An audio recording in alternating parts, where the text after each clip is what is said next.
Good evening, members. Welcome to this evening's meeting. It's now 1900 hours. Okay. And welcome to this evening's Children's and Education Scrutiny Committee, the first of the meetings after the summer recess, I suppose, or is it a recess really? It's probably not, but apparently the summer's going to return tomorrow, just in time for the schools to go back. Right, okay. Just as a check, can all councillors access the agenda?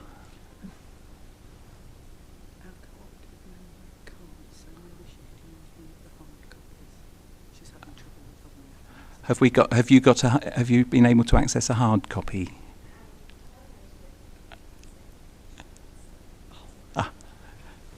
Okay, thank you.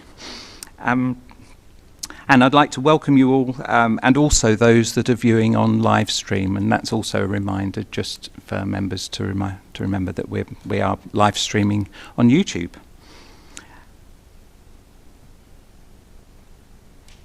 Just to let you know that in the event of a fire alarm sounding, everyone should vacate the building through the nearest exit, which is through the reception area, and proceed directly to the assembly point, which is open area opposite the car park. So I believe that's between this building and the car park.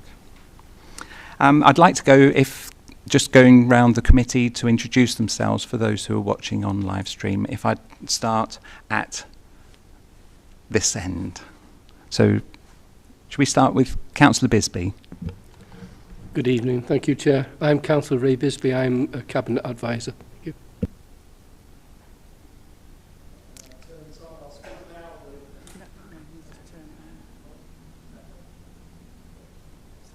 That one? Oh, yeah. Hi, Peter French. I'm substituting for Peter Cantley for representing the Church of England. Hello, I'm Mohammed Yunus, co-opted member representing early year sector. Good evening. Good evening. I'm Councillor June Ball representing the parishes. Good evening. Brian Rush, Councillor for Stanground South.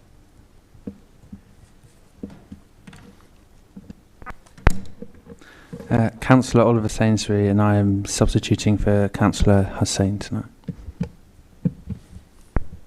Good evening all. I'm Paul Moyo, Councillor for Hargate and Hempstead Ward.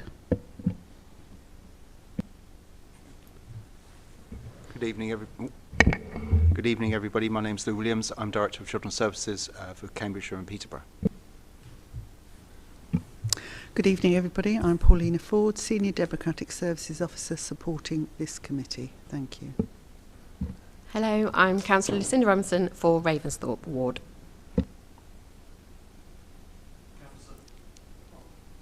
Councillor Dowson for Fletton. Councillor Imtiaz Ali for Fletton and Woodston. Good evening, everyone. Dennis Jones, Councillor for Dogsthorpe Ward. Good evening, I'm Terry Haynes for Fletton and Stanground. Good evening, Councillor Steve Lane from Warrington.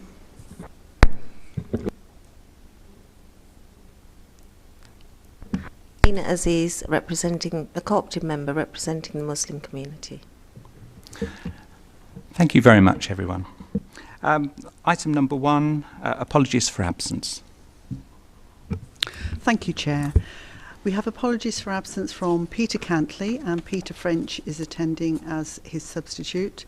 Apologies have also been received from Flavio Vitesse, Alistair Kingsley, and Councillor Hussain has sent his apologies, and Councillor Sainsbury is attending as his substitute. Councillor Skibstead has also sent her apologies, and Councillor Jones is attending as her substitute, and we've also received apologies from Councillor Fenner. Thank you. Thank you very much, Paulina. Item number 2 is declarations of interest and whipping declarations. Do we have any of those? No? Item number 3 is the minutes of the Children Education Scrutiny meeting held on the 15th of July. I'm seeking approval of those minutes. Do we have agreement that I sign them? Agreed. Thank you very much, everyone. Call-in of Cabinet member and key officer decisions.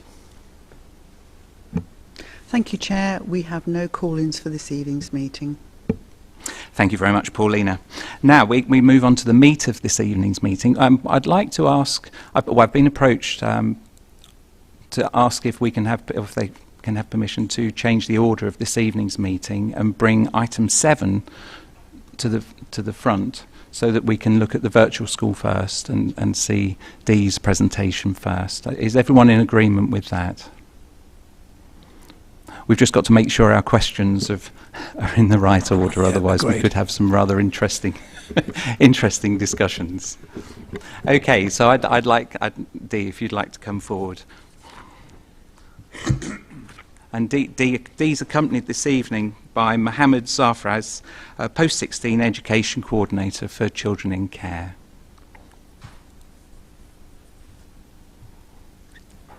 Welcome to you both.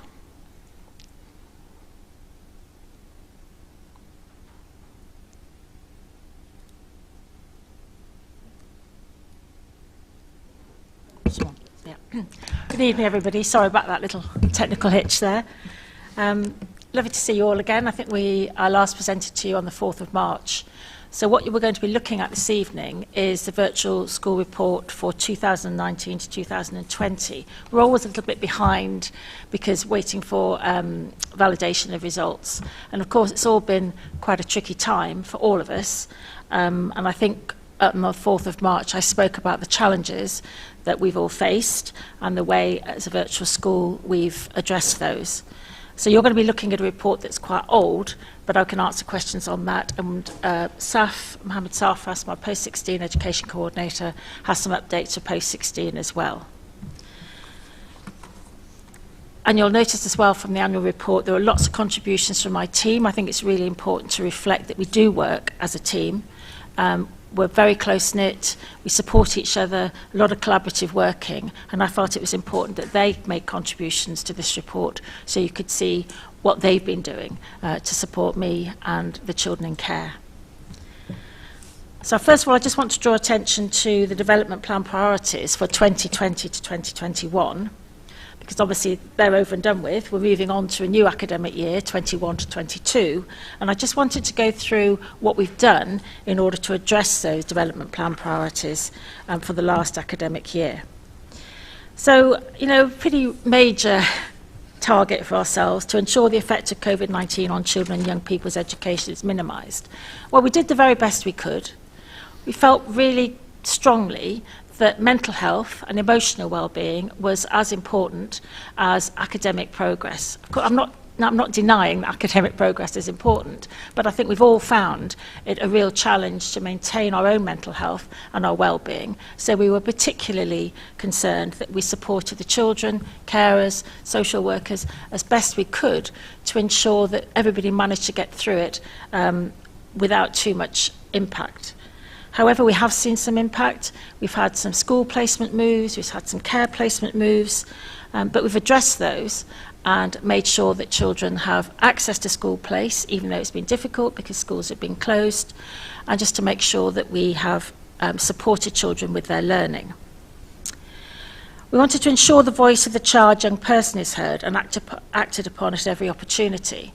Saf will talk about that in just a second. We've made several changes to our personal education plan to ensure that the children's voice is at the forefront. It became a little bit that we felt that the personal education plan meeting was being done to the child rather than the child being involved. So we've changed some wording. So if a target is being set, it's to be set with the child, and we start every target with "I will," rather than saying, well, John will learn his 12 times table within a week. John would say, I will learn my 12 times table within a week. And that gives them ownership of that target. So that's been a real focus for us this year as well. And SAF attended the Children in Care Council. They commented on some of the child's views, some of the questions we were asking children, and asked us to make some changes, which we have done. SAF, would you just like to talk about that?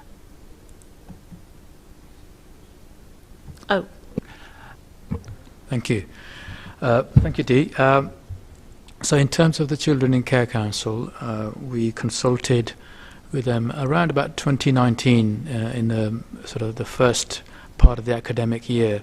That was in the form of sort of reviewing our PEP processes and looking through some templates for each key stages, primary, secondary, post-16. And they came back with some suggestions which then we implemented, and then we had a further consultation remotely in the winter of 2020, November 2020, where we further discussed those changes and proposals and recommendations, ensuring that young people are at the centre of what we do, or even greater than previously. So a few other recommendations or suggestions came through, and then we followed those up, and I again attended a Child in Care Council in the summer. I think it was probably June, July this year, and we've got those changes that we agreed to, or they were agreed, and many of them have been implemented now already. There's a couple of things that we are sort of working on at the moment, but majority of the section C of the PEP, which is the child's voice or the young person's voice, all those questions have been amended, reviewed, and updated on the PEP process. The only one additional thing that they mentioned was the logos, which we are working on at the moment, to change the logo of the virtual school, which they thought it could be slightly more football kind of emblem type badge. So we're working on that at the moment. Yes, we're slightly anxious about that. Not quite sure what they will come up with, but we are putting it out to the Children in Care Council to send in their suggestions. So we'll just wait and see what comes in. That could be interesting. Yeah. But SAF is leading on that as well. I think they actually said our logo was really boring, so we'll make amends to that. The third priority was to ensure that educational professionals are equipped with the necessary skills and knowledge to effectively support children and young people in care. That's been a real challenge this year. Whilst we're a virtual school, we haven't always lived in a virtual world.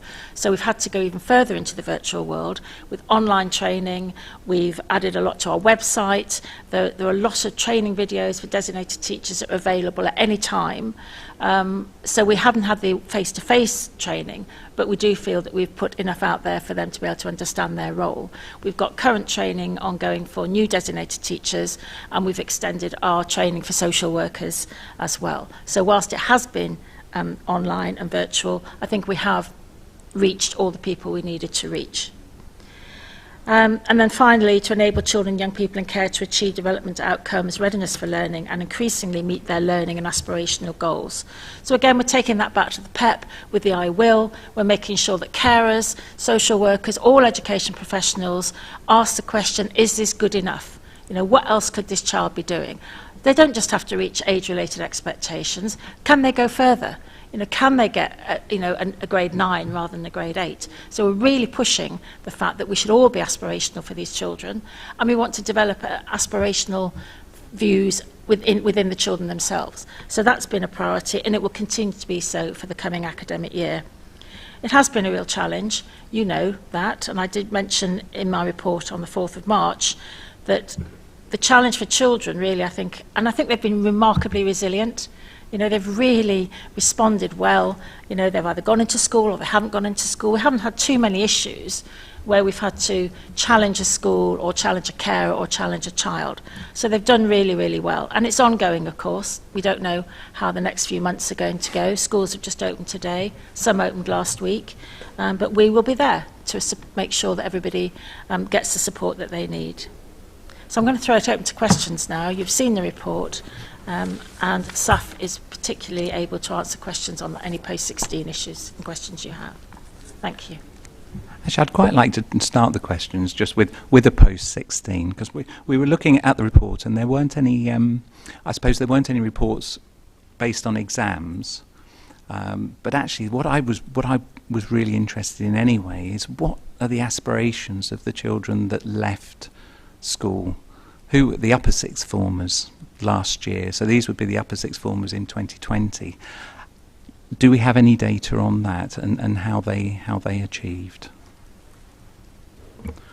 Thank you, Chair. I think one of the reasons that data wasn't in the report, I think Dee would confirm this, that many of the education settings, schools, etc., didn't report on achievement data that particular year. I think that's correct, isn't it, Dee? Yeah. And so therefore, you know, that was across the board, that wasn't included within the report, but we do have data which gives you, you know, the percentages and numbers of those who achieved, those who are continuing, those who are still working on those particular qualifications to achieve. So that information is available for 2020. In terms of your other part of it, in terms of aspirations, we have very high aspirations for all our young people, and one of the things we always say to them that is that there is no ceiling for you. We are here to support, and you know whether the young person wants to do a vocational qualification or as a career, or wants to go on to university, you know, or an apprenticeship or a traineeship, you know, the virtual school will support you, and we have, you know, really promising numbers in terms of higher education, for example. Last September we had 10 care leavers going on to university or at university.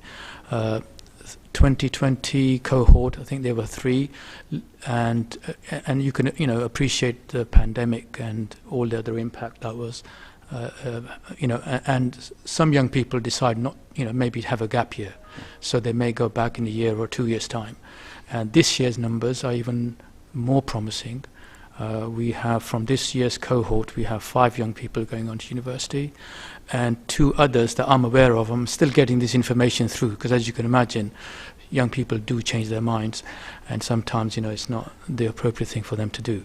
So at the moment, I'm aware that 1 year 15 is starting university this September after having a 2-year gap, and another young person is starting a part-time degree. Again, you know, they were a level 3 student, as you say, upper 6th form, doing A-levels, but in year 13 decided not to continue, went on to do an apprenticeship, but now has decided to go into higher education. Thank you very much. I know that normally the first month at university is a real it's one of the hardest, where you're sort of wondering what you're doing, and yeah. So I totally understand that. Thank you very much. I'm really pleased to hear about those aspirations and the fact that they still carried on. I think that's really good. I think it's, sorry, just to add, I mean, Saf perhaps is very humble about, but he works really hard with the personal advisors to make sure that he's available to young people. I mean, he's supposed to stop at 18, but that isn't the case. You know, we keep monitoring. We've got somebody doing a veterinary course, and you've been in touch with him, and, you know, you make yourself available, and that's, you know, what we're all about, really, making ourselves available. And I think just to look at the cohort or going to university, we've got a young person doing biomedicine, we've got somebody doing law, we've got somebody doing sports studies and rehabilitation. You finish off, Saf. Yeah, I mean, there's a range of courses, really. Midwifery, health and social care, musical theatre, criminology. Social work is quite a popular one. Primary education, business, acting, stage combat. So there's a whole range of courses that young people go on to, and various universities across England. Thank you very much. Councillor Bull. Thank you, Mr. Chairman. I'd like to ask a question about the NEETs, the Not in Education, Employment or Training. I noticed that the report says at the 2nd of September we had 1 year 13 missing, and at the 28th of January 2020 we had 1 year 12 missing and 1 year 13 missing. And similarly, at the 27th of March 2020, we had a year 12 missing. What responses and actions were taken to contact or locate these young people? Thank you. Thank you, Councillor. I mean, I tried to record as much detail as possible for reasons for being neat. And as you can see, there's a whole range of, you know, like mental health and different risks, and occasionally young people do go missing. I mean, this is more of a social care question, I think. However, I know there are strategy meetings and there's all sorts of kind of meetings going on, you know, involving multi-agencies, police and various partners to ensure that there is contact. It can also depend on the type of arrangements are in place for that young person. So, for example, if the young person is due home at 9 p.m. and they arrived at 9:30 or 10 p.m., that might have been reported as missing, you know. So that could be a kind of a case where it's recorded as missing, but there will be occasions where, you know, young people are missing for longer periods, and like I say, multi-agency groups are sort of, you know, formed to have these discussions. And may I just ask a supplementary on that, just quickly? I think Lou would like to just come Okay. in. Just to say, in terms of, I mean, there's two groups, and obviously the response is going to be different depending on.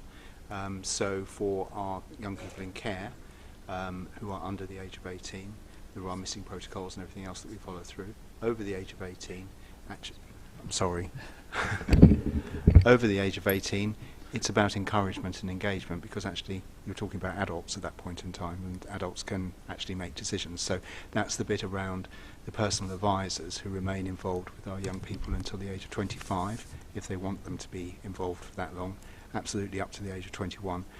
Most young people in care who go missing for a short period of time, often actually a matter of hours, occasionally an overnight, and then return.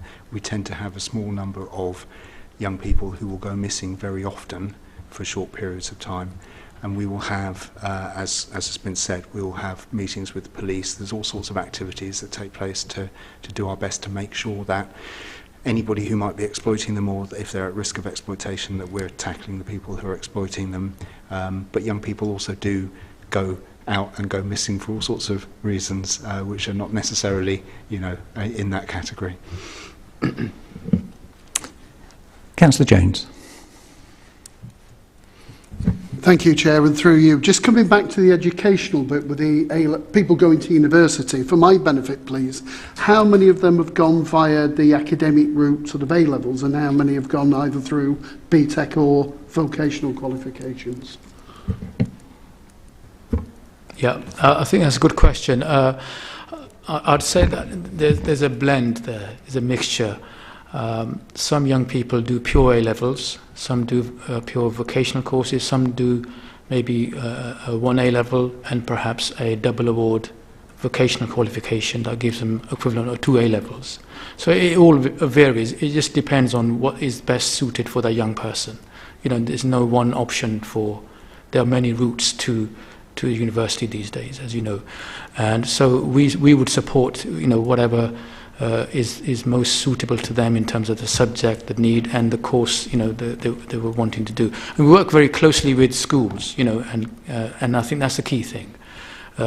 These numbers are credit to the young person, the schools, the social workers, the foster carers, everybody involved. You know, it's like a holistic, multi kind of a stakeholder kind of achievement, I would say.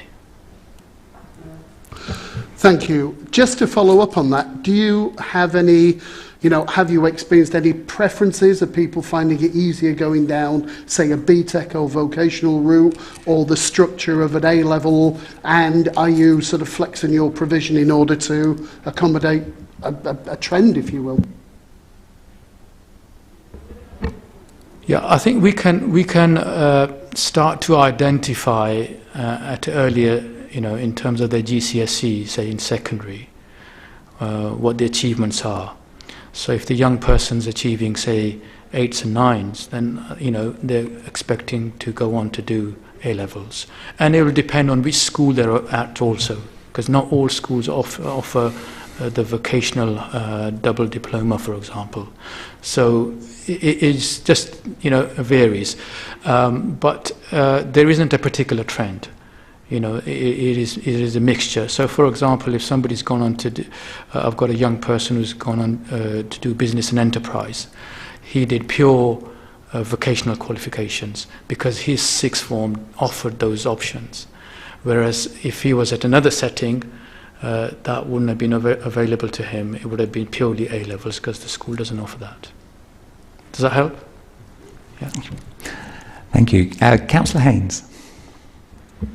Thank you, Chair. My question's about the comments on page 2 and about the data not being published, because I appreciate the advice about not using it to compare schools might be more for kind of the general public, and schools are still sharing their data with their governors and internal stakeholders. So, you know, as sort of stakeholders in what you do, we appreciate that it's been very different year and that this data should be taken with a sort of pinch of salt, so to speak, but to not see it is at all, if you have it, is it possible for us to see a copy so we know, you know, how you did on those kind of headline figures? Yes, I think that there was mention of assessment data in the 4th of March meeting. So it referred to very briefly. What we're trying to avoid is comparison with other local authorities, statistical neighbours, you know, and that was a reason for the DFE guidance as to not sharing data. But we can certainly put together some more robust data. I know SAF has been working on the data from 2020. Yes. And we're working on the 2021. I mean, the annual report this year will be written much earlier because I'm just going to get it done without having to wait for validation of results. So yeah, we can get some greater depth of information to you. Yeah, and actually, sorry, the picture actually last year was improved.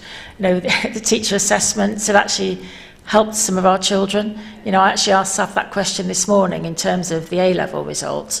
Did the young people meet their target grade? Were they above their target grade? Were they below? So we're just beginning to analyse the data today against predictive data that we received earlier in the year. So that will be in the annual report, which I'm hoping to complete by half term. So there'll be much more data on this year's assessments, but we can certainly go back and look for some historical data for you. Thank you. Councillor Robinson. Thank you, and thank you for your very detailed report. Always a bit of feedback there. So I was going to ask about 5.1 educational psychology. There's a really nice breakdown of data there, and I just wondered, it says that the EP was involved with 30 children in care. Do you feel that you have sufficient EP provision available to you as a virtual school? And I note that in the table, consultation was just for 2 of the 30 cases, whereas I often find that consultation from an EP is a really valuable thing. Is that quite lower to the use of her time in other areas just because schools didn't ask for consultation help, or is it that Dr. Marks has been very busy doing other things? Or Thanks, Jacinda. Yeah, she is very busy. She's full-time now. We've started off having on a fixed-term secondment, but we've now moved to full-time permanent position. She's an immense help. She supports us all, you know, emotionally. She's been great over the during the pandemic. The consultations did drop during the pandemic because I think everybody was busy thinking about other things, but Chloe did offer a consultation service throughout to all colleagues, foster carers, social workers, educational professionals. So whoever needed her support, she was available to them. There's never enough EP time, you know that, but I think we're doing the very best we can. You know, she is extremely vulnerable in terms of her health, so we've worked very hard to do a blended approach to how she's going to work going forward. And she needs to be going into school, but there is anxiety there, so she and I have worked together on what her strategy is going to be. I think she's worked really hard. She's done some online assessments. She's amended how she works in order to meet the needs during the pandemic. She will always do what she needs to do. So whilst the consultation figure might look low, it will have increased this term. And again, in the annual report for last academic year, there'll be more data about what her input has been. But the young people have really appreciated her input. Schools have really appreciated her input. I mean, she can just sometimes have a call with the school about emotion coaching. And just a half-hour conversation about a safe space for a child, a trusted adult. Sometimes you just see the scales falling from people's eyes. You know, actually, it's not rocket science, really. This is how you can support a child who's dysregulated. So she's been an immense support to us. So can I just double check then? You're saying she just started off fixed but is now permanent? Because I imagine that makes a great difference to the service, doesn't it? Especially as there's a national shortage, isn't there, of ad psychs? Thank you. Yes, I think we're very unpopular for taking her on full-time and permanently, but she's a huge asset. You know, and she'll go and do assessments on children out of city. She used to go and visit schools out of city. That's restricted at the moment, but she's always available wherever she needs to be. She's been doing a lot of work with the Connected Communities project, which we used to call the Attachment Aware project, to make sure that all schools, or as many schools as possible, absolutely understand that the first words you say to a child should be, "Hi, how are you doing?" rather than, "Where's your shoes?" You know.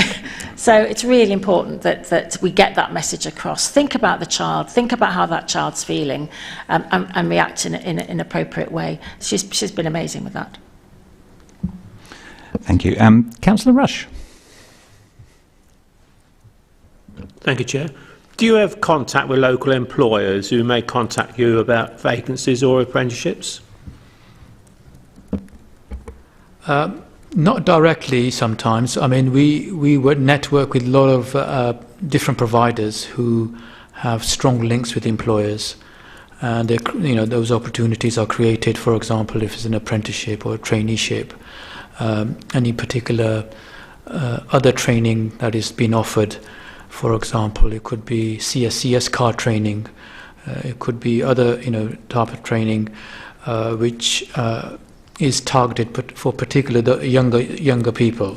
We have very strong links with those organisations and independent learning providers. Thank you. And Councillor Ali.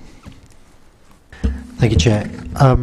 Just before I ask my questions, I just want to say I'm really passionate about the virtual school. I had an offline conversation with Mohammed as well a few weeks ago, and he was very passionate about it, and he was really encouraging with the work that you do. Can you still hear me? Just about. So the question I had is on Section 6, attendance. Obviously, we had the pandemic, and that's led to massive knocks on attendance in regular schools, not just your virtual school. But what kind of strategies did you implement to try and improve the rates of attendance between week 4 and week 13? It looks like there was some movement in some of the younger children, but in terms of level of attendance for children from year 3 all the way up to about year 12, it's pretty much unchanged.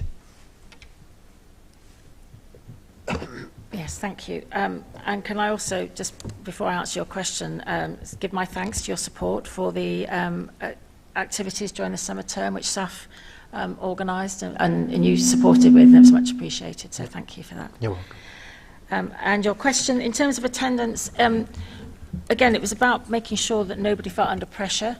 So if a foster carer rang us or a social worker contacted us to say, look, we really want the child to stay at home,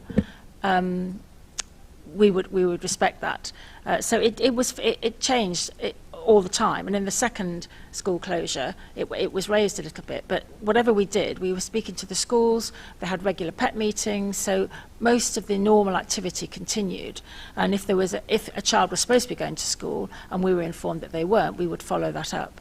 But in terms of attendance, generally we use an attendance data collection service.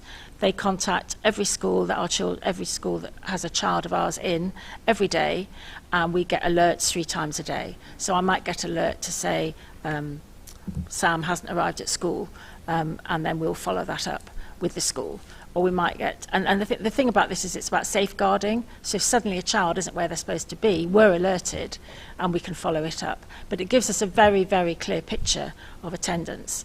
It's been a tricky time with the data because sometimes a child might only have a 30% attendance because they haven't been able to go to school, but they've actually been doing the work at home, they've been online, they've been joining in the virtual lessons. So I do feel I want to do a little bit of spinning of that data, don't quote me. But I think it's really important that we actually reflect what the children were doing when they weren't actually physically in school. But we're very much keeping a very close eye on it and supporting when there's a need or challenging a school. Yeah. I think Lou just wants to come in. So just to support what you said, Dee, but I think also we had quite a lot of situations, particularly with some older children, that they were with foster families who had foster children of their own, and they were very keen actually not to be treated differently from foster families, birth children. So we had to take all of those things into account in terms of making those decisions. The point being, as Dee has said, they would then be involved in learning in their home. And some of our children in care felt very, very strongly that they didn't want to be seen as a vulnerable group. They were happily living in their foster care home and wanted to be treated like a regular child. Yeah, I've tried to use that with my own children, saying they're going to be learning whilst away on holiday and we get slapped with a fine, so it doesn't quite work for us. The other question I had was around just the logistics of collating and awarding, say, grades or end-of-year attainment across what you've essentially got is 300 odd children across multiple schools with multiple assessments and different levels of standardization. That must present a particular problem to yourself. How do you get around that, and how are you confident that you're pretty much treating the whole cohort in a similar manner? It is a challenge. I think I recorded that I think we had children in 163 settings, but every child, every school has to have a designated teacher or designated person for those children. They have a personal education plan 3 times a year, so we have 3 data collection points for assessment. We then transfer it into a RAG rating document where we highlight those children who are showing signs of not making progress or have stalled a little bit or are blocked in their learning. So we have 3 assessment points a year, and we receive that data from the designated teacher. So I think we're pretty clear on where we are, where our children are. Difficulty has been because we were relying on data from March 2019 before the schools closed, because no data came in beyond that. So we're just at the moment doing quite a lot of work, background work, on looking at where they were in March 2019. I've been very clear that we expect from schools some accurate assessment data by half term so that we can do that comparison. What did they learn? How did they learn? And what progress did they make between the first school closure in March 2020 and where they are, all blurs into one, and where they are now. So I'm very confident that we retrieve the data we need. Thank you. Councillor Moyo. Thank you, Chair, and thank you very much for the detailed report that you produced, and also thank you for the work that your team has done at such an unprecedented time. I'm interested in accessibility. On page 6, the report states that 327 children participated in the virtual school. Correct me if I'm wrong, I believe we currently have 372 children in care. Do we have data on the 45 children who may have not been represented in this report? Did they have access to the virtual school? And if not, what challenges did they face in ensuring that they had some sort of learning tools to be able to carry on in education? Thank you. Our school roll goes from reception to year 13, so the ones who aren't recorded as belonging to the virtual school are too young. However, we will pick up children from age 2 onwards if they're showing signs of not making the progress they should be doing. If they're in nursery, they have a PEP from the age 3. So that's a discrepancy between the numbers in care and the numbers that are actually on our school roll. We could be 0 to 25. No, gosh, did I say that? No, we're 0 to 18. But we do keep an eye on the younger ones as well. But that's the difference. It's the numbers on our school roll and the numbers who are too young for our school roll. And Councillor Sainsbury. Thank you, Chair. I'd just like to touch on the Pupil Premium Plus grant. And I'd just be interested to know what challenges you have had during coronavirus with, restrictions in terms of monitoring and challenging schools to make sure they are, using it as effective as possible. Thank you. Again, we monitor the expenditure, the use of the pupil premium. Targets have to be set within the personal education plan. They're set with the carer, the child, the school, and if one of us is able to attend, our agreement as well. But we scrutinise every PEP, we quality assure them, and we will not sign off a pupil premium request if we're not sure that it's going to address the learning needs of a child. So that's how we monitor it. In the summer term, very little pupil premium was paid out. Because of the children weren't being in school. So at the end of the financial year this year, I gave every child a £600 COVID recovery sum. And then the designated teachers have had to explain how they spent that in the PEPs this term. So there was an underspend, but I absolutely believe that it's been used to the best it can be, because it's gone into schools, we're addressing it, we're making sure that schools are addressing the needs of the child through the pupil premium. Thanks. Thank you very much. And the final question for this item, Samina. Thank you, Chair. My question is regarding the alternative provision to mainstream schooling.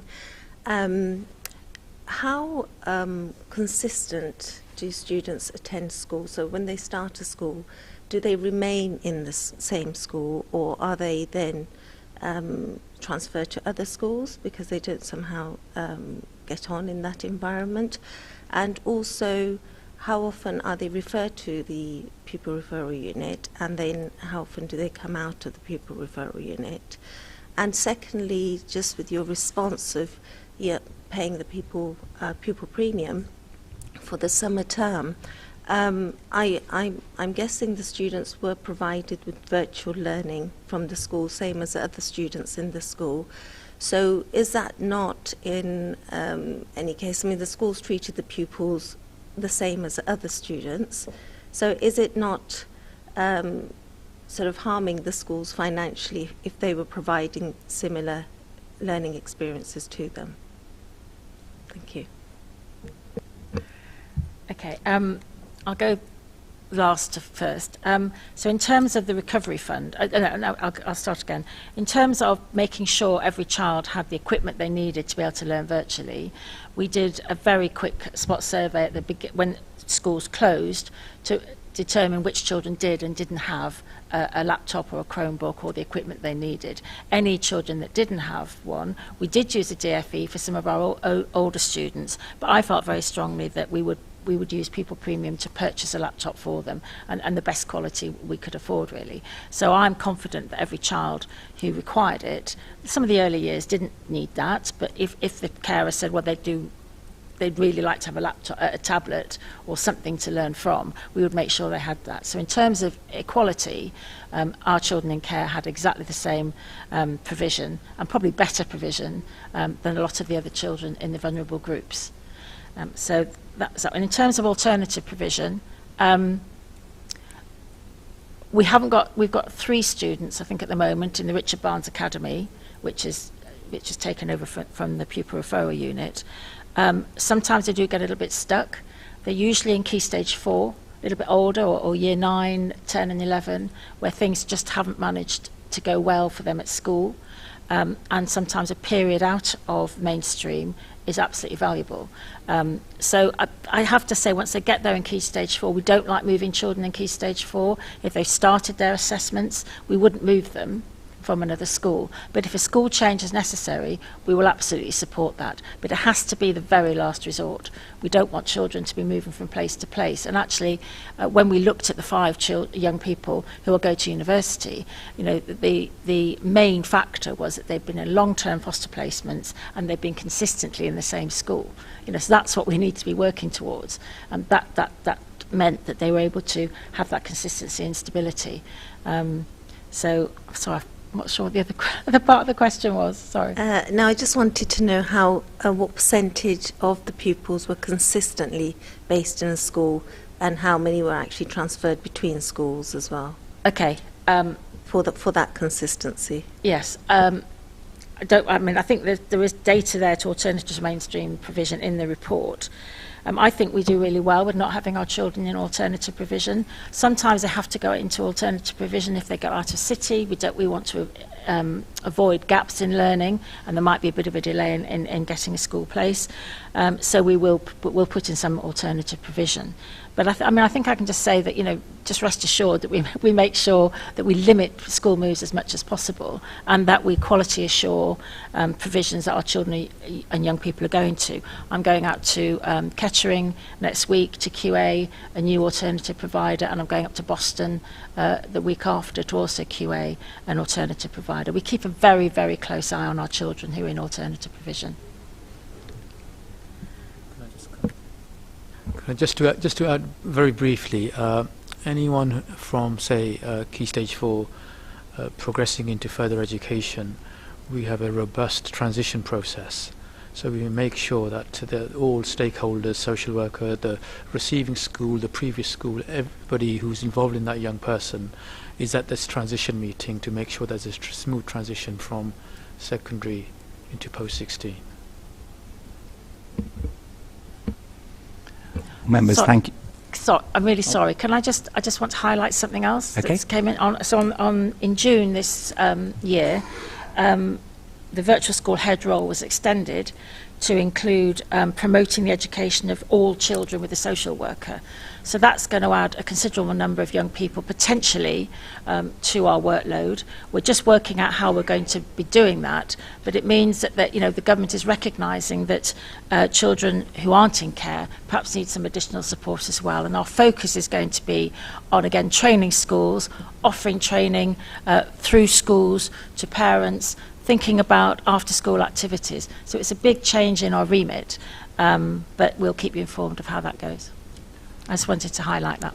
Well, thank you very much, members, for those questions. And actually, that last little nugget will be really interesting to see how it develops going forward. I would imagine lots of, and now that the lingo nowadays is content, but lots of content has been produced that could be recycled and used going forward to enable extra bits to be added. So yeah, no, that's going to be really interesting in our next report, which hopefully, I don't know when, we saw you in March. I don't know whether or not to get back in step will be in March this year for, no. We don't know. I don't know. Okay. You invite me.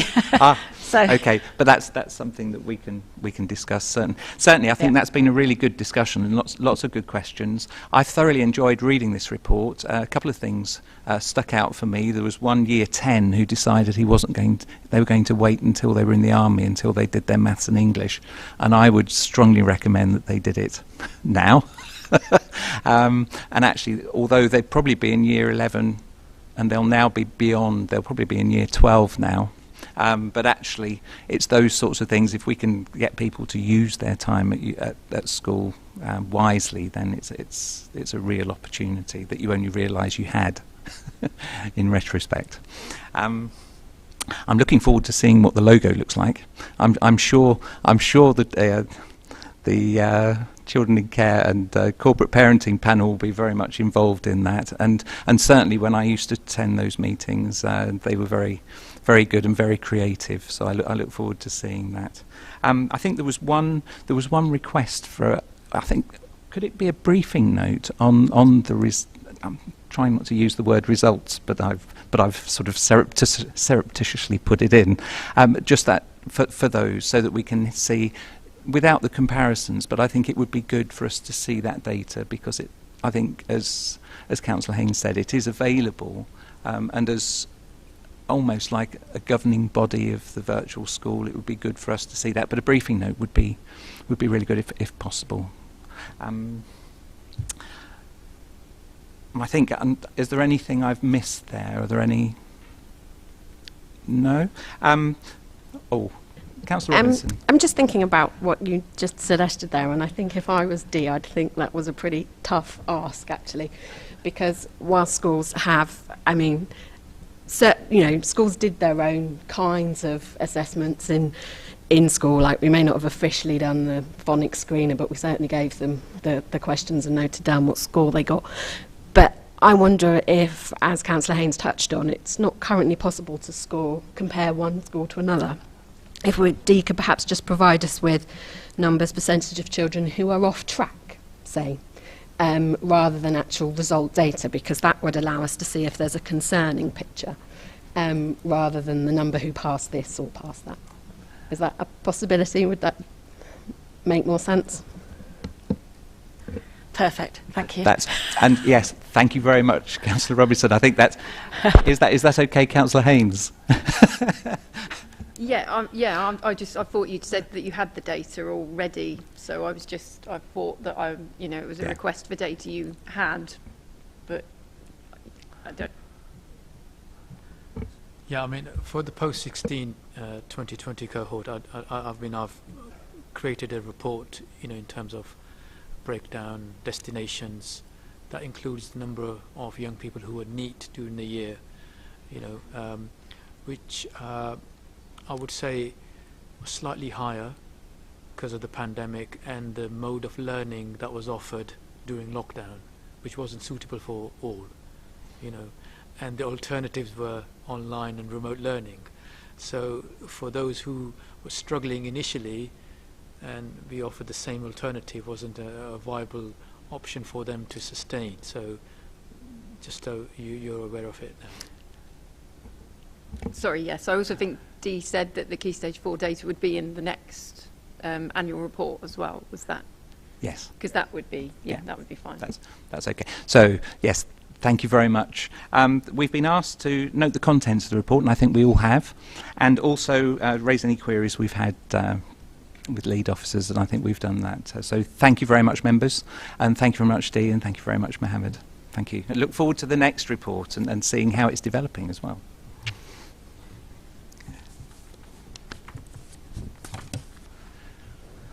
We now move back to item number 5, which is sprinklers. I'd like to welcome Jonathan. Good evening, everyone. Welcome. Just going back to the previous report, I am excellent at my 12 times table, but that's not an open invitation for any questions on the 12 times table. So just to point that out, because I may not be able to answer them. The report we're presenting today is really bringing together a policy item where I'm really seeking your views on where we move with some of our bill policy. And the government has a set of what they call building bulletins. There are sort of specifications, outlines of how schools should be set up, the number of toilets, the types of materials that are used on them, a range of different factors that we have. And we have all sorts of what we call BB 103, 102. They're all different documents that work their way through. But one of the ones that's currently being reviewed is around some of the safety requirements built into school. And as a council, we've always had a view that we would closely follow the government guidance, review where we deviate from it, and that would form our policy for the way our schools are built or the way we maintain our buildings. Now, one of the interesting areas, and this has been something since I started in Peterborough in 2007, where we've always had a divergence from the policies around sprinklers. The latest government consultation has particularly focused in on this area, and we've given you some details in the reports around the consultation about the way that schools are built. The DfE view is that sprinklers aren't required in school buildings. However, our policy at Peterborough has been for some time that we would build them into the fabric of the building. I think just to explain a little bit around sprinklers to give yourself some context, sprinklers are not used to save lives. They are there to protect the building. That's a really important distinction that we have to make. The design of modern buildings is fantastic. We design certain refuge areas of our buildings. We have certain exits. We use different types of materials to manage that building. We compartmentalise our buildings.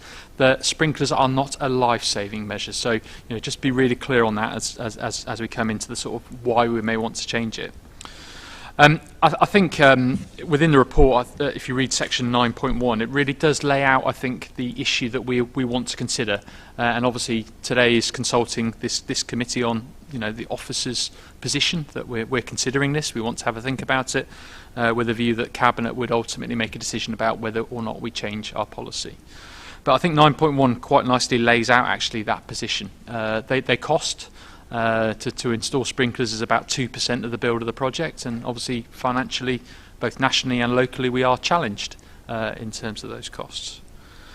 We also know that the maintenance and ongoing upkeep of sprinkler systems is expensive. They require extra testing. There is building management systems that need updating. There's training needed for staff on how to use and administer those systems. And we do know that schools don't always maintain them to the level that they're required to, which is a challenge. We obviously encourage, we're a landlord, we don't check on a regular basis those areas, but we do have a duty to ensure that they are legally responsible for making sure those things are up to date. We also know that sprinklers can cause damage. We had a situation in the city not too long ago where sprinklers went off by accident, and we saw a block of a school that was out of action for 6 weeks as a result of the damage that had been caused to that area moving forward. And we also know that we have had a very low rate of fires in our schools. We've not seen a major fire in the school, certainly in the time I've been here. And that investment has to be weighed off against the cost that we might be able to put into other aspects of the building, such as the educational elements, IT, other issues that are forthcoming. So really, we're here to explore that. The government have made some recommendations which are in 4.5 of the report, which as officers we endorse. So for instance, we would put sprinklers in special schools. Any schools with more than 3 or more stories would have sprinklers because of the ingress and access issues that come from that particular scenarios.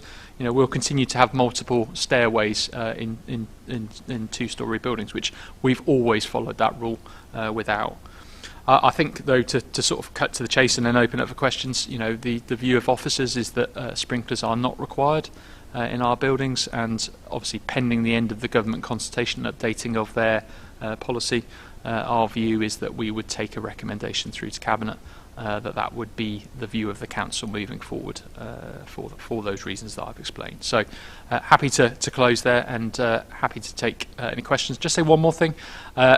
So I'll remember it. You have to remember that our stock of schools, there's probably only about 20% of the schools currently have sprinklers because they're not retrospectively built into schools. So just want to make sure it's relatively a small proportion of our schools that currently have sprinklers. So happy to take any questions. Thank you. Councillor Bull.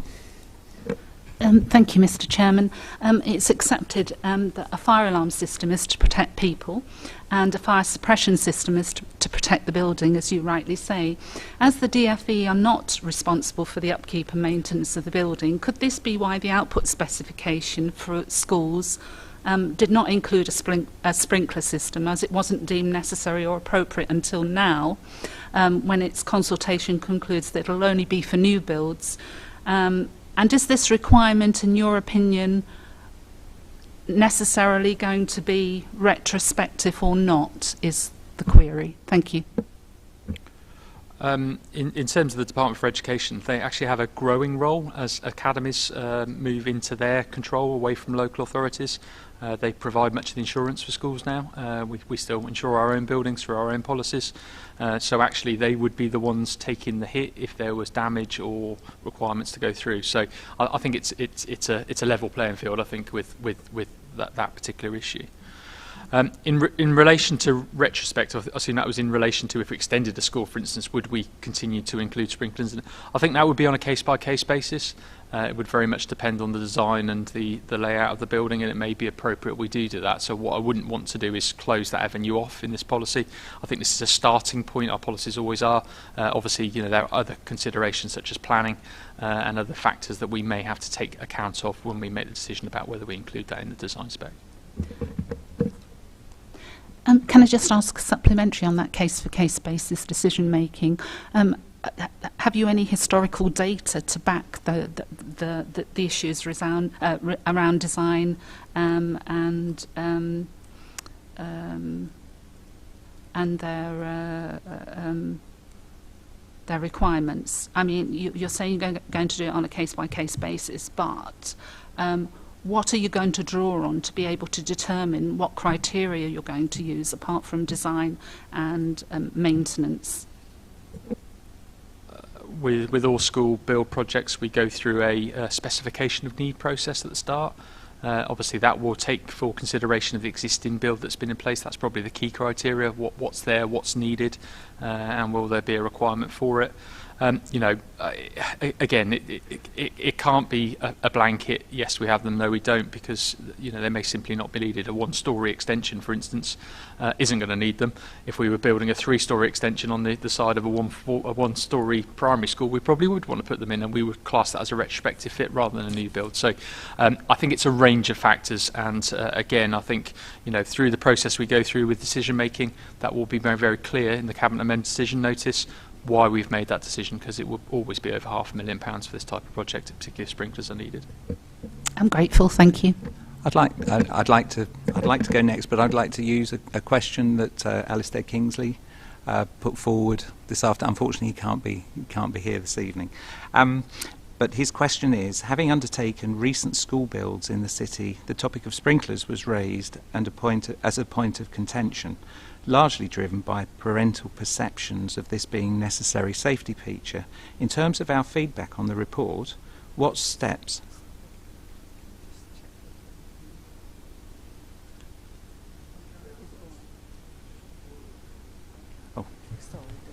No, that's okay. Can you remember the first part of that question? So what steps are or could be taken to ensure that there is a clear message for parents to mitigate any ill-informed perceptions they may have? So really this is about the messaging, and actually if you've got experts recommending something based on their experience and their expertise, how are we going to put that message across, depending on what we decide, and actually as we debate this evening. Sorry. Yeah, it's a point very well made, and one based on experience, because Hampton, we have a mixed economy of different schools there. My view would be is that if we weren't to put sprinklers in, we'd be looking at the mitigating factors. So things like how would fire alarms work, how is the building designed. It would be part of sharing with parents the experience of starting a new school. And obviously there's a lot of information available about how we manage the planning considerations for it. Obviously we have fire safety certificates, so we have to prove that children and adults can get out of school as part of the design measures, and it will be a case of relaying some of that to parents. Councillor Robinson. Thank you. I know we've been talking about this for a long time. I think my concern just springs from I remember my kid's sister was due to start primary school, and the week before most of it burnt to the ground, and saw the disruption it caused to a sea of mobiles, and then trying to rebuild a school while still functioning as a school.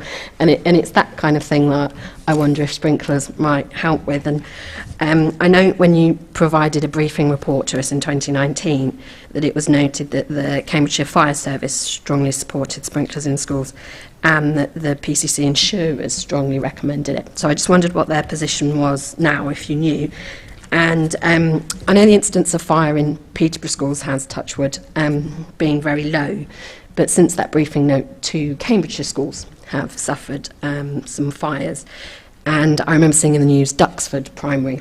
And so, what did it kind of cost, being a Cambridgeshire school? I wondered if you knew, to kind of rebuild and get through that, because I think that's kind of why I find it hard to weigh up this topic.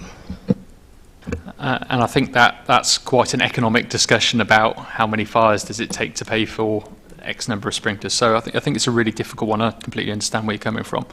I think in terms of just the scenarios that I've been dealing with across the border, we were able to not lose any education as a result of that fire. We opened the school, and the time was covered that we'd lost. The development of mobile buildings has moved on quite dramatically, and many teachers think they're actually better now than some of the existing spaces. The costs of the fire were met through the insurers, so the overall cost of the council was nil as a result of that factor. Obviously, there are parties that would be interested in whether we had sprinklers or not. Interested in insurance-wise, there's relatively little saving forthcoming from insurance premiums for having sprinklers. It's a few £100s a year, as opposed to the huge scale of capital investment that's needed. The 2% of a build is a substantial amount of money. And obviously, we understand the concerns of the Fire Authority. They are statutory consultees around all planning applications, so I would expect them to make representation through that route. And obviously, if we took a decision through to Cabinet, I would expect them to comment at that stage. Peter French. Yeah, thank you. You've answered my question, which was about insurance, but just a comment. One of our Church of England schools in Northamptonshire suffered a severe flood recently, and huge amounts of money to put that right. And it just sort of, you talked about the fact that sprinklers could cause damage, and I just wanted to let people know that damage from water can be as significant as damage from fire. Thank you, Peter. I think that's absolutely relevant, and buildings are connected places as well. So even if you have a small area that's water damage, it can affect all your electrics, and we've certainly had that issue. And we've had a recent flood in the city, and that's caused huge, widespread damage. And some of that cost might have been better in a rebuild rather than a refurb. So, thank you. And Councillor Rush. Thank you, Chair. I think it's a difficult decision to make because, as like you say, since you've been here 2007, we haven't had, touch wood, of fire in the Peterborough school. But we only want one fire for everybody then to kick off and say, why haven't we got sprinklers in schools? I think school buildings, if it's a single-storey building and each classroom has got 2 exits, it's not quite so bad. But if you've got a 2 or 3 storey, probably that's when we start to think about putting sprinklers or something in the higher buildings. Also, over the last year, 18 months, when schools have been open, fire doors have been kept open because of ventilation. So if, lo and behold, there was a fire, with the fire doors being left open because of what schools have been told with ventilation, fires could spread very quickly. So it is a very difficult situation to say which way or other you're going to go. Yeah, I agree. Just to comment, obviously we'd expect a school in a risk assessment to make clear if they had fire doors left open, it would have to be mitigated and work their way through, or not happen whatsoever. Very timely today, the government has announced the delivery of CO2 monitors for schools, and that will obviously enable us to measure perhaps more effectively the ventilation in areas, so we may be able to address some of those issues. But this is not a straightforward decision.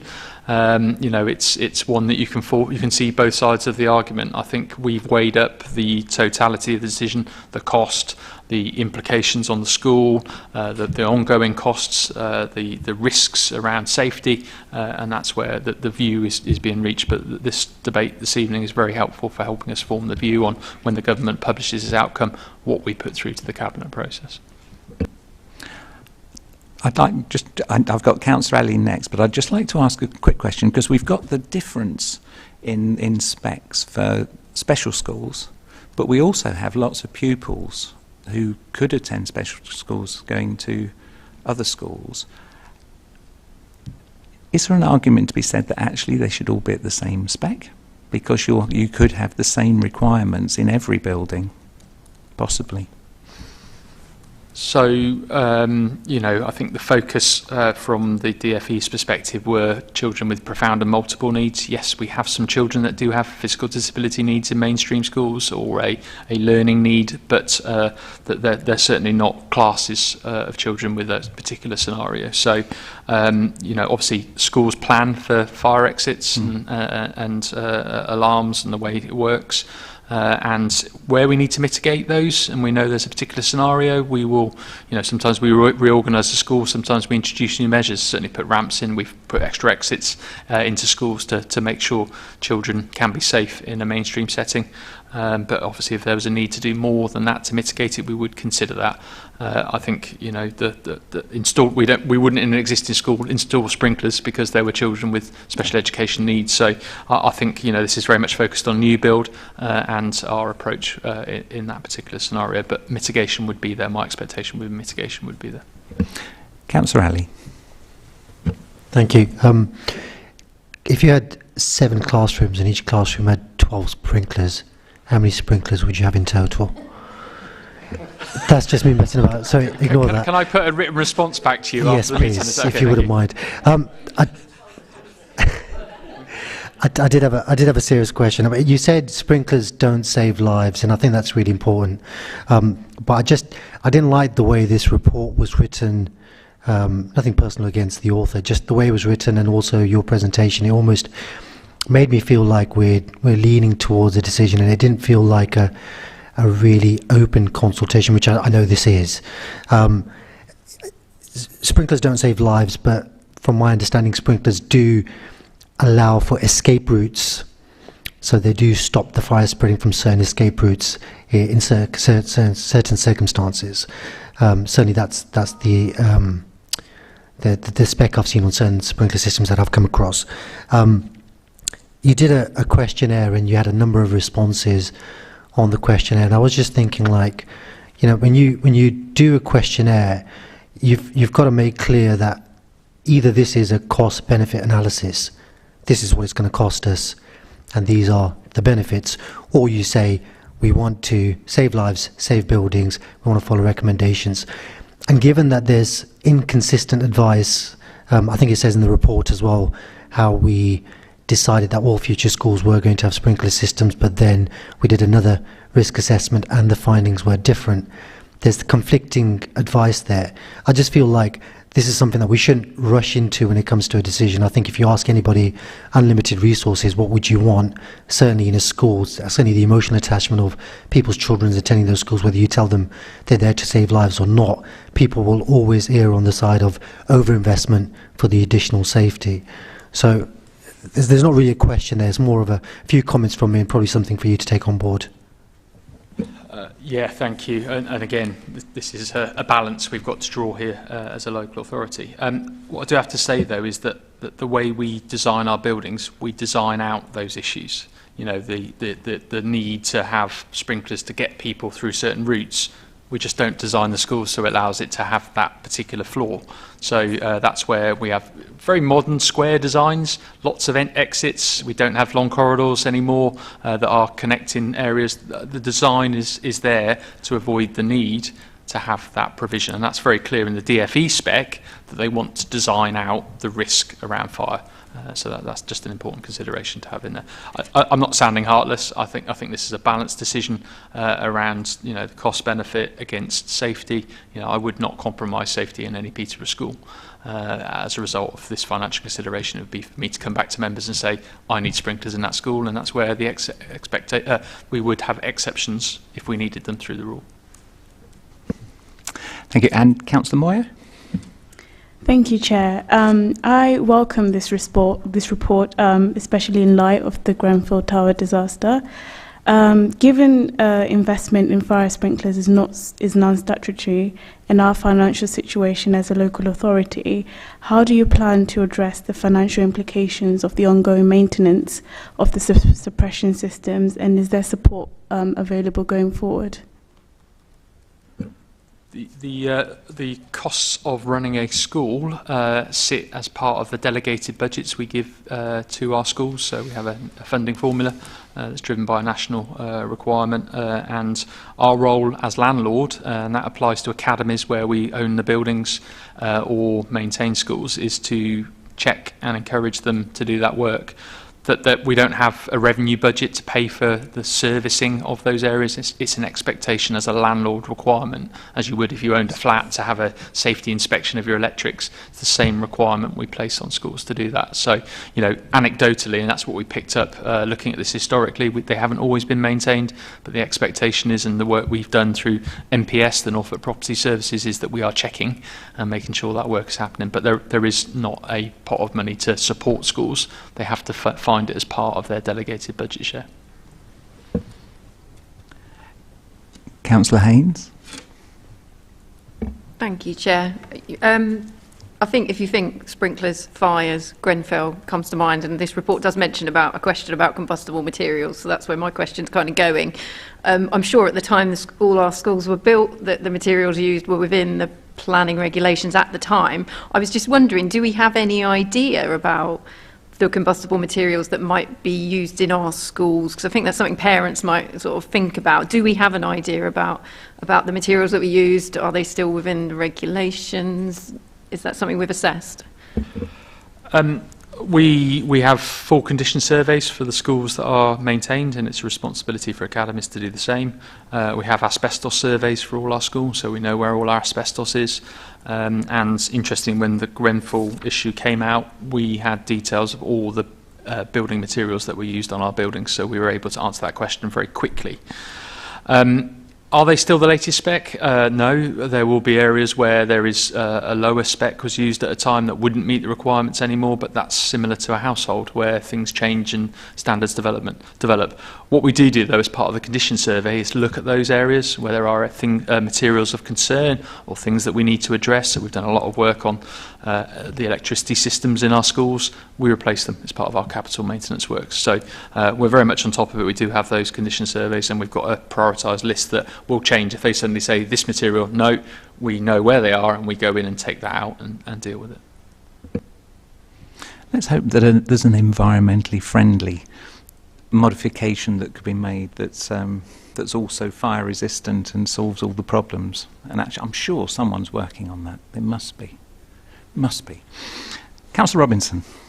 Thank you. Actually, I just wanted to ask something that wasn't to do with sprinklers but was to do with fire safety mentioned in the report. As it was really interesting to read this, as we haven't discussed sort of fire since I've been on this committee. But on page 17, I see that some respondents to the consultation raised some safety issues that I thought, what's our situation in Peterborough with those? So one recommendation, and I appreciate it's just a recommendation, was about evacuation lifts in multi-storey special schools. So I thought, is that new build at Helpway? Got that designed into it. And then secondly, one thing was recommended was personal emergency evacuation plans for occupants with mobility or special needs, as Councillor Casey mentioned. And I know myself, for 9 years as a Senko, I don't think anyone's ever given me any advice, signposting, or where I could go to create those, or even if every school in the city knows that's something that might be best practice to write for some of their pupils with additional needs. So is that something that PCC sort of are able to signpost their schools to for advice, or even recommend to their schools that they write these personal emergency evacuation plans for certain pupils? So your first question around evacuation lifts, the spec that we built at the Lyme Academy Alton, the last special school we built, that has fire appropriate lifts that can be used in a fire, and there's one at either end of the building, so they're designed in, and I believe the spec at Helpway has similar requirements for that as a planning condition, so we would make sure that's in. In terms of the eloquently named PEEPs, my expectation is that a head teacher would risk assess in their school what is required, and if there is a particular plan needed for an individual child, they would develop one. Whether they're called personal emergency evacuation plans or not, they would have that expectation. We do have some excellent support from our health and safety team. We work very closely with Cambridgeshire, and they have a lot of building expertise around management of spaces, which we've benefited hugely from ventilation. That offer is available to all schools that need it to support them with that case. But I think it's more likely an individual risk assessment would be in place that would cover some of this. But I will go and check to see if we've got a template, and I'm sure there is one, but we'll make sure that's recirculated at the start of term to schools. So thank you for flagging it. And the final question on this item, June Bull. Thank you, Mr. Chairman. My question is around maintenance, oversight and ultimate responsibility. On page 17, NPS, Norfolk Property Services, work on our behalf. My understanding is that some extinguishers don't require maintaining, only inspection. So where are the FRAs, the fire risk assessments, kept? How often are they reviewed? And are they looked at when any structural works or change of use of an area takes place? Who ultimately owns that maintenance work? Who owns the oversight and inspection of it? Who ultimately is responsible for making sure it happens? Thank you. Very simply, in a maintained school, it's me. Obviously, we delegate that responsibility through to our governors in our schools to undertake that, and MPS play a role to check and ensure compliance with those arrangements. In terms of how often the fire risk assessments are updated, I don't know. Happy to go and get that answer and bring it back, and we'll share it as part of the minutes. I'm not entirely sure how often that happens. I'm grateful, thank you. Well, thank you very much, members. Actually, I'm just looking at what we're supposed to be doing. And we've got to comment on issues raised or to be considered by the Department of Education, because I think they're the ones that are doing the consultation at the moment. So a lot of the work is being done at the Department of Education level, and then the decision will come down to Jonathan, and it'll go to the Cabinet. And actually what we've done, hopefully, I think Jonathan will be able to take away lots of the points, you know, Councillor Ali, Councillor Robinson discussing those, and I think in Councillor Moyo as well. And, you know, the finance side of it is key. Because, you know, one of the things that I popped up was the 2% increase in the capital cost, but actually what's the ongoing revenue cost for each of the schools? And the question came that it would be the school's budget, and, you know, where would the schools find that from their budgets? So there's all sorts of discussions going on, I suppose, to go on with this, but hopefully Jonathan's got lots of new ideas, well, not new ideas, but probably similar ideas, but he's got something to take away. Thank you very much, and the answer was 84.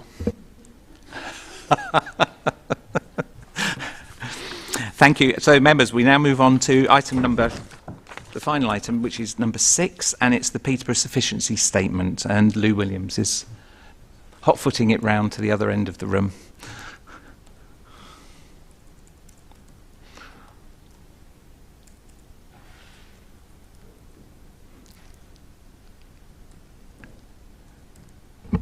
Good evening, everybody.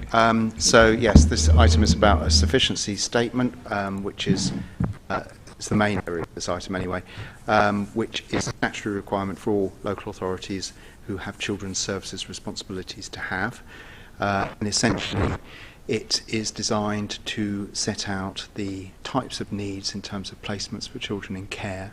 And obviously, you know, under the 2008 Act, the aim is for children to be placed locally to the area wherever possible. I have to say, and as it says in the report, that's quite a challenge at the moment. There's a very significant shortage of placements for children in care. And as a result, some of our children are placed further away than we would like. But we do everything that we can to support them in those placements, and the key thing for me is that we don't end placements in an unplanned way. And I think one of the things that I'd also just that is, this sounds a little bit strange here. I hope are you able to hear me? Should I bring it a little bit closer? One of the things that, you know, certainly Ofsted, we had our focus visit from Ofsted, which was specifically about children in care services, which was very positive actually, and I think provides some evidence about how we do just do that. So I was really pleased with that. So happy to take any questions or comments that people may have. Councillor Bull. Thank you. Ofsted's focus visit in June of this year states our challenges regarding placement sufficiency and the proportion of cared for children living more than 20 miles from home is relatively high, and sometimes this is for good reason, and the report bears that out. But what can realistically be done to reduce the number of our cared for children placed at a distance? There's a good lot of qualitative and quantitative data in our sufficiency statement for 2021-24, which is apparently informing our action plans, but how are we actually addressing Ofsted's concerns in respect of these action plans? And should we as a committee be scrutinising these action plans in terms of their output and delivery? So we will develop an action plan, lots of action plans. We'll develop an action plan in relation to the Ofsted findings. We'd agree with Ofsted that we would like more of our children to be placed locally. Most of them are, actually. I mean, if you look at the percentages, the majority of them are closer to home. Ofsted will be back and will be doing a follow-up, and not a follow-up, but a full inspection next year. And one of the things that they will take into account is the extent to which we are meeting our sufficiency duty. I do think it's really important to think, in terms of that Ofsted outcome, just what it was saying about our placement stability and how we do everything that we can to make sure that placements do not disrupt. So if there has been a situation, and the kinds of situations where children are less likely to be placed locally because there will be less placement availability, is where you might have a sibling group of 3 or 4 who come into care at the same time, who go to a foster placement. There's very, very few foster placements that are able to accommodate 3 or 4 children. So that's the primary thing. We want to keep those children together. So we would love it if we have a placement locally, but very often we don't. And actually, if those children settle into those placements and then start to do well in school, they're going to stay there. We're not going to move them. So it's about understanding and having a real kind of individual child-focused approach. So if a placement isn't meeting a child's needs or is going to come to an end for whatever reason, and we have a more local placement, we'll take advantage of that. But for every other child, we'll make sure that we maintain that placement stability. And whilst Ofsted have raised it, they're also actually saying that we're doing a very good job for those children. So, thank you, Lou. Councillor Jones. Thank you, Chair. Lou, just on of the sufficiency statement on page 57, the graph shows the percentage of ETs is actually dipping, and we're below the regional average. Can you shed any light about what it is about Peterborough that makes it tougher to get care leavers into the ET? Obviously, it can't all be COVID. I was just wondering whether there was any correlation between what is there and what might be, or what should be. So that was data as of the end of March 2020, and they used that data because that's available for benchmarking across different local authorities. Actually, our current, I've just had the chat tool because I thought that question might come up, because there was a decline in terms of contact, so how many of who we're in touch with, and also who were not in employment, education and training. Actually, both have significantly improved. So as of this year, so this financial year, we were in touch with 98% of our care leavers, and in terms of EAT and NEAT, we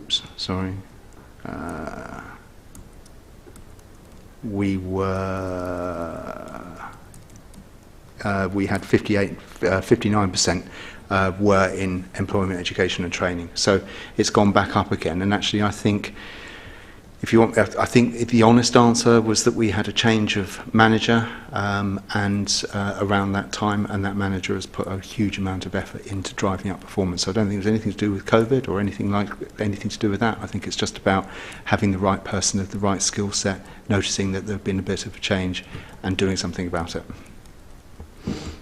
Thank you. Just and as a consequence, are you now comfortable that we are on track with our with our neighbours regionally and nationally? I am. I think that employment, education and training for care leavers is a challenge, because many young people who are coming through care have come through some very traumatic and difficult experiences. So as we've heard in relation to the virtual school report, there are a variety of reasons why they need some particular support. And actually for some of those young people, as was said, they might not go to university, for example, at the end of their year 13. They might take a couple of years before they decide to do that. Equally, actually, in terms of employment and going into employment, sometimes it takes longer for them to get into that position than going straight from school or education. Thank you. I must admit, when Dee was saying, or I think it was Mohammed that was saying what some of the students had gone on to do, that must inspire some of the others as well, because it's possible. anything's possible, really. And I think that's probably one of the biggest barriers that they need to overcome for themselves. I was at the Children in Care Awards a couple of weeks ago, and I have to say the positivity and enthusiasm from those children and young people, you were there, Councillor, among others, and Ray, obviously, was just really something. It was really inspiring to see, and so we have got, and again, one of the things that the Ofsted report talks about is just how valued and involved our Children in Care Council and young people are in terms of decision making, in terms of interviewing of officers. So certainly if I was applying for a job here, I would be expecting to be interviewed by Children in Care Council and all the rest of it. So they feel empowered, and you can see that, and it's really positive actually. It was really good event. Good. I was really pleased to see that some of them went on to do some of the performing arts and all of that as well. That's really, really encouraging. Councillor Robinson. Thank you. I first wanted to offer some congratulations on the Ofsted report, because I was really pleased to see there was a paragraph in there about it being deemed highly effective, the response to children missing or at risk of exploitation, because that's something very severe, and I imagine it's not easy to be awarded highly effective in that area by Ofsted. So my questions were around on the same theme really, about accommodation type. So I know on page 38 of the pack it says that Peterborough's population of young people living in residential accommodation not subjected to children home regulation has increased to 45. So if it's not subjected to regulation, does that mean it's unregulated? So if there's anything you could tell us that makes that not quite as alarming as it sounds. And on a similar theme, page 30 talks about the percentage of care leavers in suitable accommodation has dipped. So what makes accommodation unsuitable? And again, is there anything you could tell us that makes that sound a little less alarming? Okay, so the law says that for young people living in supported accommodation of the ages of 16 and 17, there is no regulation. So it's not that they're in unregulated placements because we're doing something that we can't do. Ofsted just doesn't regulate them. What we do is, so we have a framework provider for these types of accommodation providers, and we have a very rigorous quality assurance process, and our commissioning service does lots of spot checks and visits, and they have to demonstrate that they're able to meet the needs of children and young people. But as things stand at the moment, that accommodation is not regulated by Ofsted, hence it's unregulated.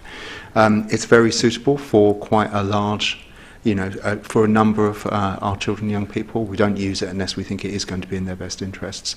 But for example, we have one provider of that type of accommodation that's built up a huge amount of expertise of working with young, as unaccompanied asylum-seeking young people who are age 17, and they do really well in that type of accommodation, so that's part of that cohort. We also find that for some young people who perhaps have been in a children's home are needing to kind of either come back to Peterborough or move into a type of accommodation which is less regulated for them, because they've got to get to being into adulthood and need to take some steps towards that. So they'll be in supported accommodation and then may remain there post 18 until they're ready for their own housing. So it's a mixture of those kinds of things. And in terms of not suitable, so again that goes back to the question that was asked a minute ago in relation to EAT. Our performance has got much better again. There was a dip at the end of the 2020 financial year, and it's currently at the end of this financial year, 94% for unsuitable accommodation. Unsuitable accommodation would include custody, so some young people do go into custody, unfortunately, would include hospital. Actually, hospital is not deemed to be suitable accommodation. And if we have lost touch with the young person, then we are not able to say that they're in suitable accommodation. Okay, thank you, because I wondered if it meant like they were dank, dark hostels or something, or unsuitable. So thank you for that reassurance. So, I mean, again, these are adults by the time you get to this point in time, so a bit like if they're going missing, it's about persuading them.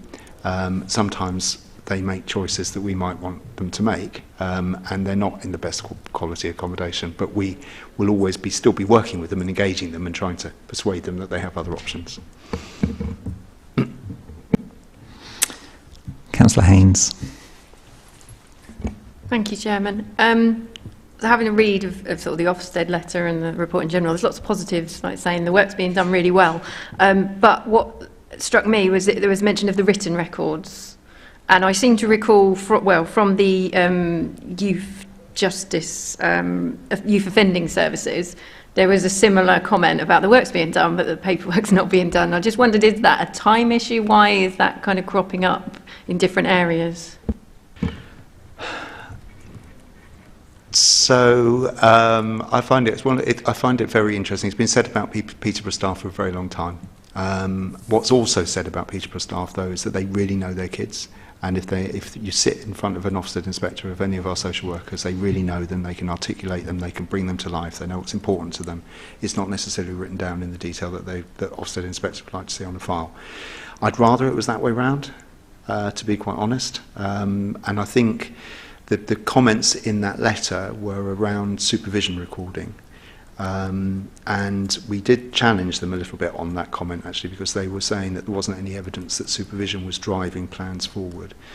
And I went back to them and said, but you've said that we've got really good placement stability, we've got, our children are doing really well in care, this is not accidental, this is about good supervision and management oversight, so therefore it clearly is happening. So they changed it to, well, it's not written down. I think there is a bit of an element of time about it. People are very, very busy. But I also think that actually writing, having been in that situation, you have the discussion. It's very difficult to make contemporaneous notes when you're trying to talk to somebody. And then after the event, it's actually quite difficult to find the time to give it that justice. So, yeah, it's always a balance, but I would much rather they said, your staff know your children really well.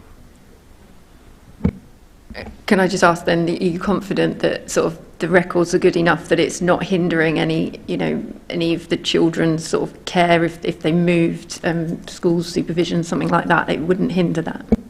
No, and we do very regular dip samples of the quality of recording and decision making and all the rest of it. So it's more the narrative that perhaps is not there always, and particularly around supervision actually in this case. They've said our assessments are really good. The recording of decision making is really good, and for children who might want to look at their records later, that's going to tell them, whereas a bit of recording of reflective supervision is probably not going to tell them a huge amount. It's the assessment and care planning that matters, and that's the bit that they've said we're good at. Thank you. Councillor Ali. Thank you. So my question was around what we can do to increase the number of foster carers that live more local to Peterborough, and obviously that's a challenge that I'm sure that you've grappled with over a number of years. One of the things that it did say in this report was about how you can't match some younger children that might need to go into care with older foster carers who are approaching retirement. And I think the challenge there is you might have a 5-year-old matched with a 60-year-old and they're going to retire in 5 years, so at the age of 10 you'll need to replace them. Just thinking around that, have we thought about changing the age at which foster carers retire? But not only that, because I mean that's just putting the burden on older foster carers. What other levers do we have within the national legislation that will increase the number of foster carers that we have in Peterborough beyond just increasing the monetary incentive? So foster carers, we have foster carers that are still fostering well into their 70s. There isn't a retirement age for foster carers. But clearly, if you're 65 years old, you do need to be able to say to us that you are willing to take on a child, because it's not going to be the child's fault if you decide, 8 years into the time that actually maybe you don't want to continue. And in my experience, most foster carers are really realistic about that. And they will say, this one is my last one. you know, and they know that they're kind of coming to the end of their fostering career, if you like. In which case, we actually still use some of them. So, you know, there are other things that foster carers can do. So they can provide some short breaks, they can provide some respite. It's not all about long-term care for children. Quite often, children are only going to come into care for a short period of time. So, you know, we continue to use those foster carers, but they're just not able to provide that long-term promise. In terms of recruitment, we've got a really active, and we keep refreshing the recruitment campaign, the recruitment materials. It's something that we're doing in partnership with Cambridgeshire, which has enabled us to build a bigger team and get sort of more push out there. It's been an interesting thing actually, and we'll see how it goes for the rest of this year. So at the start of the pandemic, there was quite a lot of interest in fostering. We got quite a lot of, you know, because people wanted, I think because there was a general thing about, you know, we need to do things to support people, and that was kind of very much in the psyche a little bit. At the moment, we're hearing from people who are interested that they are interested, but they're worried about the pandemic still being in place, and if they're fostering children, does that increase the risk that they might face? And so they're wanting to hold off making a decision about fostering at the moment. So we're trying to tackle that, and we'll put out some new marketing around those sorts of bits. It's a continuous kind of, like, you just have to keep going at it. We have got a really proactive team though, doing all of the recruitment that they can. So yeah, we'll get there, but it is a challenge. It is a challenge, very much so. Thank you. And the final question, Samina. Thank you, Chair, but I think Councillor Ali asked the question I wanted to. Just to add on to that, I think from personal experience, when we were talking about raising the fostering services within different communities, one of the sort of drawbacks people felt was the balancing act between safeguarding young people and over-intrusion within the lives of the foster families. And that's something that puts people off from coming forward and offering to foster children or provide the placement. So it is a fine balancing act, but is there something that could be done to sort of prevent extra intrusion into families' lives, but also at the same time safeguarding people? I know you mentioned Momo in here, which sounds absolutely brilliant.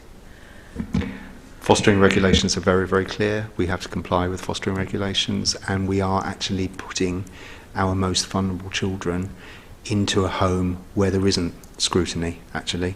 And we have to make absolutely sure that carers are being appropriate. So there is going to be intrusion. There's no getting away from that. You know, not everybody's motivated by wanting to do well by children. Some are motivated by other wishes. So that's why those regulations are in place.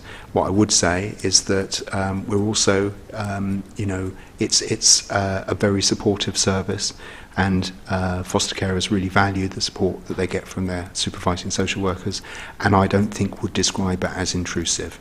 You know, it's about us making sure that, you know, because our children are our clients here, it's about us making sure that our children are doing well, and that the foster carers that we approve are safe and appropriate carers, which they are by and by.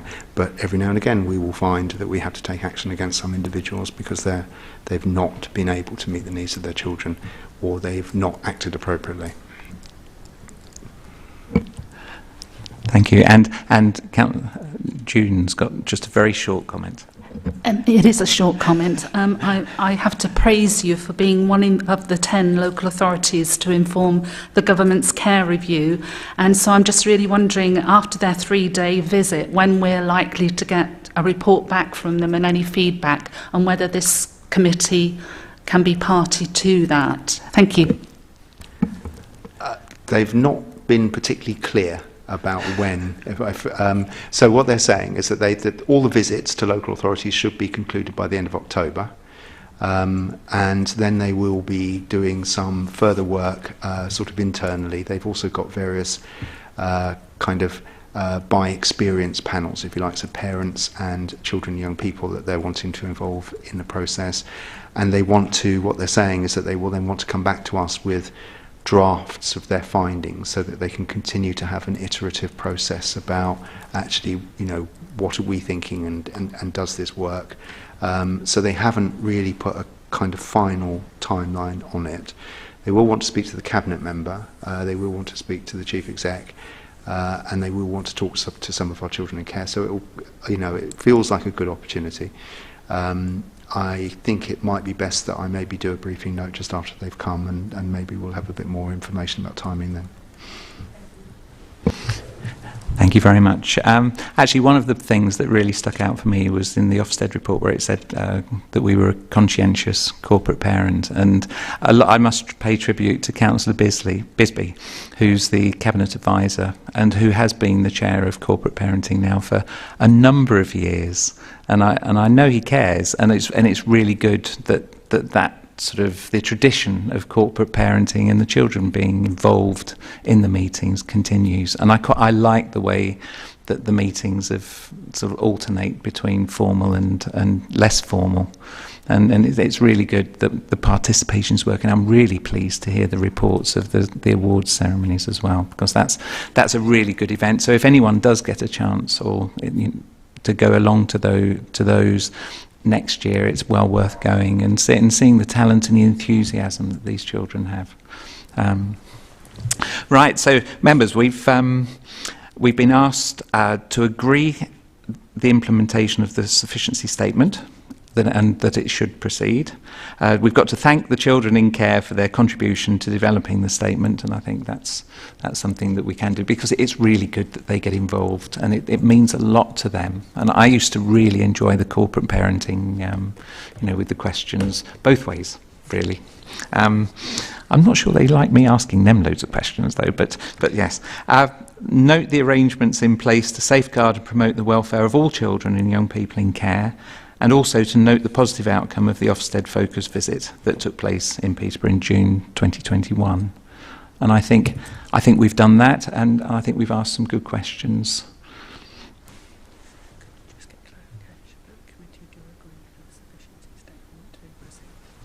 And I've been asked that we need to have clarification that you do agree for the sufficiency statement to proceed. Agreed? Yes. That's agreed. Thank you very much, Paulina. And thank you very much, Lou, as well. Right, we now move on to item number 8, which is the forward plan of executive decisions. And this is the one that I don't think is the one that's in our papers. It's one that was sent out separately. And I'd like to hand you over to Paulina. Thank you, Chair. Yes, as explained, there is a new forward plan which I did send round to everybody about a week ago. So if you could refer to that document, please. I have had a quick look through in advance just to assist you, and we have a couple of items that refer to this committee, of which is within your remit. So on page 12, item 10, there's a joint transport plan. So I don't know whether you want to have a look at each one, each item. Excuse me. So it's joint Cambridgeshire County Council and Peterborough City Council Transport Services, DPS. Did that come out today? Councillor Lane. Yes, thank you, Chair. This information paper came at my request from last week's meeting we had, and it was simply because I thought it was a transport plan, but not. It's about the dynamic purchase system of the two authorities.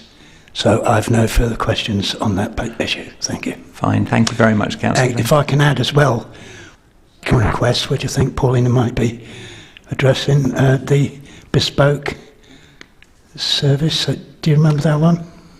Yes, is that what I sent out today? Yes. Yes. So, yes, it's not gone ahead. No, it's been taken off the forward plan. Thank you. Yes, sorry, I'd forgotten that you'd had the pre-meeting. I was on leave last week. So, yes, so you'd received information. You've already asked for information and you've received that today. So the next one is on page 22, and that's item 24, approval to commit funding for this bespoke specialist, and which I've sent out today. Oh no, is it? I think it might be a different one actually. Is it a different one? Approval to commit funding for a bespoke specialist placement for a 4-year period. Is that the same one? I'm not sure. Yes, that's the same one.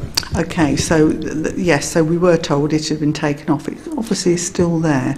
So I'll go back to the officer and just actually get her to clarify Yeah, that the tender was withdrawn, wasn't it? Yeah, that it has been withdrawn. The other one was on page 28, item 32, which is relevant to this committee, and that's of course the Anglia Ruskin University Peterborough next steps decision. And then the fourth one is on page 37, item 8, and it's the sufficiency strategy which we've discussed this evening. Perfect. Actually, thank you very much, Paulina, for doing that quick run through. I think that's really helpful. I'm sure members really appreciated that as well. I thought it'd probably be quicker if we try and do that in the future rather than going through each page. So. And I think it worked really well because we were discussing in the pre-meet last week. Although I suppose if we have the pre-meet before, we won't have that. I was going to say flash to bang, but we won't have that gap between the two. But actually, the way that process worked fantastically. Really, it was it was lovely to sort of have the meeting, then see it before the meeting, and then we could. Good. Excellent. Okay, thank you. Are there any other points on there? Are we happy to move on to the next item? Lucinda, were you? No, are you happy? Okay, item number 9 is the work programme. And we'll see that actually in the next meeting we do have the university update anyway. Are there any? We've got a point that's coming to the group reps, which Councillor Bull asked, or June asked for during August, which we're going to discuss as well. And I can't remember what it was at the moment, but it's definitely going to be discussed there. As before, if anyone has any points for the group reps, do either come to Paulina or myself before that meeting. It's in a couple of weeks, isn't it? Yeah. Do you have any more on that one?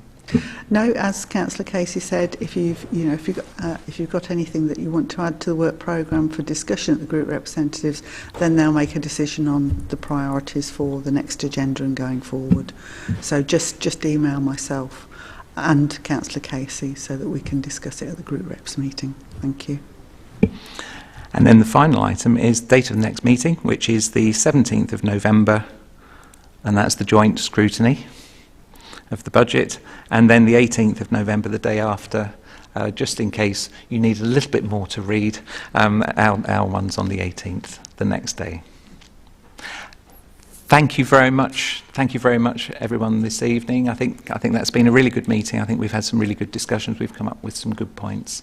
And thank you very much, and I look forward to seeing you all soon.